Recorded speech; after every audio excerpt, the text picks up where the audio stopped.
दोस्तों आज के शानदार वीडियो में हम लोग डिस्कस करने वाले हैं कि ARO एग्ज़ाम में लेटेस्ट क्या चल रहा है, लोगों की तैयारी कैसी चल रही है, कौन सी किताबों से पढ़ने से ये एग्ज़ाम पहली बार में क्वालिफाई किया जा सकता है, या फिर इस एग्ज़ाम को क्वालिफाई करने के लिए आपका स्ट्रैटेजी कौन सी होनी चाहिए। क्योंकि सही तरीका अपनाओगे तभी एग्ज़ाम निकलेगा। अदरवाइज़ पढ़ने वाले तो 4 से 5 साल से पढ़ रहे हैं लेकिन उनका एग्ज़ाम नहीं निकल रहा है। इस वजह से इस वीडियो को जिसने भी पूरा देख लिया, आप समझो कि उसको भटकना नहीं पड़ेगा, क्योंकि 90% बच्चे आजकल YouTube पर भटक ही रहे हैं, सही तरीका उन्हें कोई नहीं बता रहा है।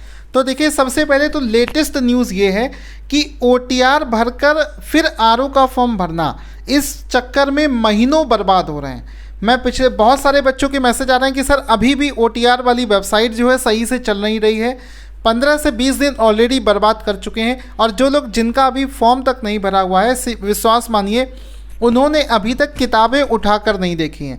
तो इसकी वजह से बहुत लॉस हो रहा है। अभी भी लोगों का फॉर्म नहीं भर पाया है, और इस बार लाखों लोग तो ऐसे रहेंगे जो कन्फ्यूज़न की वजह से फॉर्म नहीं भर पाएंगे, या वेबसाइट चलने की वजह से फॉर्म नहीं भर पाएंगे। ठीक है। दूसरी चीज़ है कि इस बार लगभग कितने लोग फॉर्म भर सकते हैं। चूँकि इस बार बम्पर वैकेंसी है, 411 वैकेंसी होने की वजह से UPSC वाले बहुत से बच्चे इसमें कूद गए हैं, UP PCS की तैयारी करने वाले बहुत सारे बच्चे इसमें कूद गए हैं। तो इस बार लगभग आप मानकर चलो कि 6 से 7 लाख लोग इस फॉर्म के लिए अप्लाई कर सकते हैं। कम से कम 6 से 7 लाख लोग जो है इस फॉर्म को अप्लाई करेंगे। अब अगली बारी आती है कि सर इसका एग्ज़ाम पैटर्न क्या होता है। मेरी बात ध्यान से सुनना। इस एग्ज़ाम में क्या होता है कि प्रीलिम्स आपको देना पड़ेगा, ऑब्जेक्टिव होता है, और मेंस का एग्ज़ाम देना पड़ेगा, और कोई इंटरव्यू नहीं है। अगर आप प्री और मेंस में क्वालिफाई हो गए तो आप फाइनली सेलेक्ट हो गए। प्री पूरा ऑब्जेक्टिव है। प्री में कुछ लिखने वाली चीज़ें नहीं आती हैं। प्री में क्या पूछा जाता है, एक GS का पेपर होता है और एक हिंदी का पेपर होता है। GS में 140 और हिंदी में 60 क्वेश्चन पूछे जाते हैं। टोटल 200 नंबर का प्री होता है। मेंस में आपका ऑब्जेक्टिव प्लस सब्जेक्टिव, यानी कि ऑब्जेक्टिव क्वेश्चंस भी होते हैं, और एक सेक्शन आता है ऐसे राइटिंग और लेटर राइटिंग का। छोटा सा सेक्शन होता है, उसको किया जा सकता है, कोई टफ नहीं होता है। इसके बाद में आता है कि क्या सर इसमें टाइपिंग टेस्ट भी होता है। देखिए, इसमें 2 पोस्ट हैं, RO और ARO। तो जो RO की पोस्ट है उसके लिए कोई टाइपिंग टेस्ट नहीं देना पड़ेगा, लेकिन जिसने ARO के लिए भी अप्लाई किया है उसको टाइपिंग टेस्ट भी देना पड़ता है। तो ARO वालों को टाइपिंग ज़रूरत पड़ेगी, RO वालों को नहीं चलेगी। फिर अगला सवाल आता है कि सर इसकी कट ऑफ कितनी जाती है। तो देखो, सबसे पहले तो प्रीलिम्स क्वालिफाई करने के लिए आपको पता है कि 200 नंबर का प्रीलिम्स का पेपर होता है। 200 नंबर में से पिछले साल की कट ऑफ गई थी 127 नंबर। इस बार चूँकि कंपटीशन थोड़ा ज़्यादा लग रहा है, ज़्यादा बच्चे पार्टिसिपेट कर रहे हैं, तो मुश्किल से 4 से 5 नंबर और बढ़ सकती है, लेकिन रहेगी लगभग वही 130 के आसपास में, ज़्यादा नहीं जाती है। तो इस बार इसकी जो कट ऑफ है लगभग 200 में से 130-32 नंबर जा सकती है, और अगर पेपर थोड़ा टफ आ गया तो मानकर चलो 130 के अंदर ही रहने वाली है। ठीक है। तो मन में ये सब याद रखो कि मुझे 200 में से 130 नंबर के आसपास में लाने हैं, तो फिर आपका कट ऑफ कोई रोक नहीं सकता है। फिर आता है कि सर इस कट ऑफ को निकालने के लिए हम कौन सी स्ट्रैटेजी अपनाएं, क्योंकि केवल पढ़ने भर से नहीं होगा। 4-4 साल से लोग पढ़ रहे हैं लेकिन उनका कुछ नहीं हो रहा है। एक आपका स्ट्रैटेजी होना चाहिए। मैं चूँकि ऑलरेडी 10 से ज़्यादा गवर्नमेंट एग्ज़ाम क्वालिफाई कर चुका हूँ, तो मुझे लगता है कि मैं उस चीज़ को जानता हूँ कि एग्ज़ाम निकालने की ट्रिक क्या है। तो इसका तरीका ये है कि अगर आप GS में 80 और 50 की स्ट्रैटेजी अपनाओ। 80 और 50 का तरीका क्या होता है कि GS में 140 में से 80 नंबर ले आओ, और हिंदी में 60 में से 50 नंबर ले आओ। तो 80 नंबर GS में ले आए और 50 नंबर आप हिंदी में ले आए। 8 और 5 13, 130 नंबर हो गए। आराम से आपका कट ऑफ निकलेगा, चाहे कोई भी आपसे कितना भी कुछ कहे। आप इस रूल को अगर फॉलो कर लोगे तो विश्वास मानिए आपका एग्ज़ाम निकलने से कोई रोक नहीं सकता। अदरवाइज़ बताने वाले तो बहुत कुछ बताएंगे। ठीक है। 80 नंबर GS में आसानी से लाए जा सकते हैं, क्योंकि 15 क्वेश्चन तो रीजनिंग के आते हैं, वो क्वेश्चन कभी गलत नहीं होते हैं। रीजनिंग का क्वेश्चन सॉलिड मार्क्स होते हैं, 15 वो हो गए। 30 क्वेश्चन करंट अफेयर्स के आते हैं, और पिछले 2-3 सालों 4 सालों से आप देख रहे हो करंट अफेयर्स हमारे कंटेंट से ज़्यादा पूछा ही नहीं जाता है, जितना हम पढ़ा देते हैं उसी में से करंट अफेयर्स आता है। तो 30 नंबर ये सॉलिड पक्के हो गए। 30 और 15 45 क्वेश्चन तो आपके सिर्फ 2 ही सब्जेक्टों से हो गए।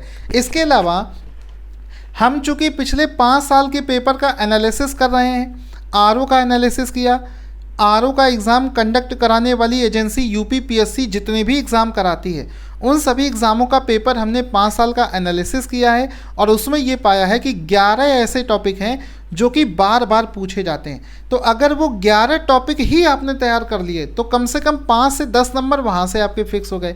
इसके अलावा हिस्ट्री, ज्योग्राफी, पॉलिटी, साइंस इन सब्जेक्टों में भी 2-2, 3-3 ऐसे टॉपिक होते हैं जहाँ से क्वेश्चन बार बार रिपीट होते हैं, लेकिन आपको वो टॉपिक के बारे में नहीं पता है।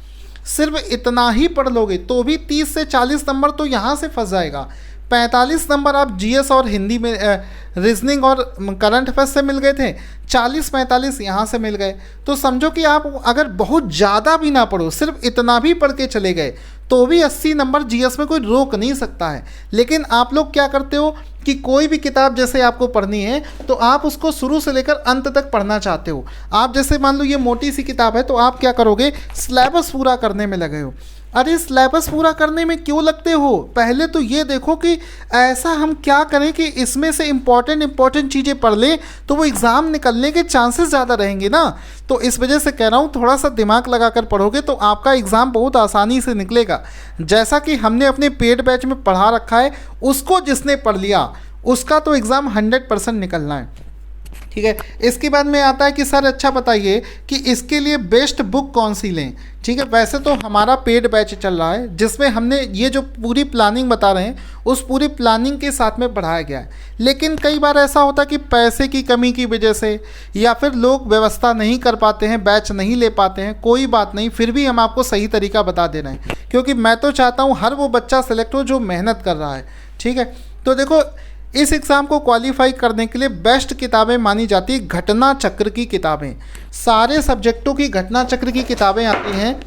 मैं आपको दिखा देता हूँ कि सारे सब्जेक्टों की घटना चक्र की इस तरीके से किताबें आती हैं। जैसे ये देखो घटना चक्र की हिंदी की किताब है, ऐसे ही आपकी घटना चक्र की एक और किताब आपको दिखाता हूँ, ये देखिए भूगोल की किताब।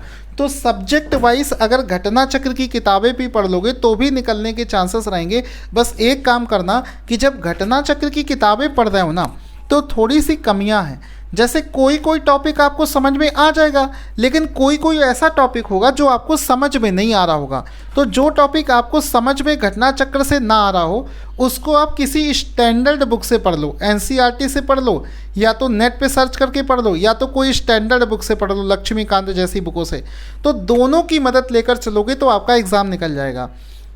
केवल ल्यूसेंट पर भरोसा मत रखना क्योंकि ल्यूसेंट एक वन लाइनर किताब है, उसमें किसी भी चीज़ का एक्सप्लेनेशन नहीं दे रखा होता है। ल्यूसेंट अगर आप पढ़ना चाहते हो तो घटना चक्र से जब आप पढ़ोगे तो इसको पढ़ने के बाद में कुछ ऐसी चीज़ें होती है जिसको हमें याद करना होता है, फैक्चुअल चीज़ें। उन फैक्चुअल चीज़ों को याद करने के लिए आप ल्यूसेंट को फॉलो कर सकते हैं, इससे ज़्यादा उसको रेफ़र मत करना।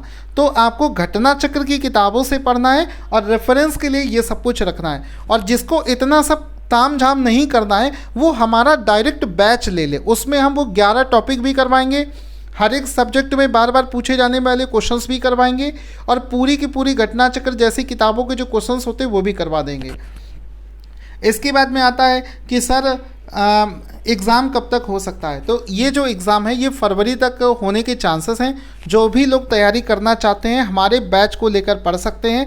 अपने आप से खुद से पढ़ना चाहते हैं तो मैंने आपको पूरा तरीका बता दिया, उस तरीके से पढ़ोगे तो आपका एग्ज़ाम क्वालिफाई हो जाएगा। आपके मन में कोई भी कमेंट आए तो मुझसे पूछ सकते हो। Thank you so much guys.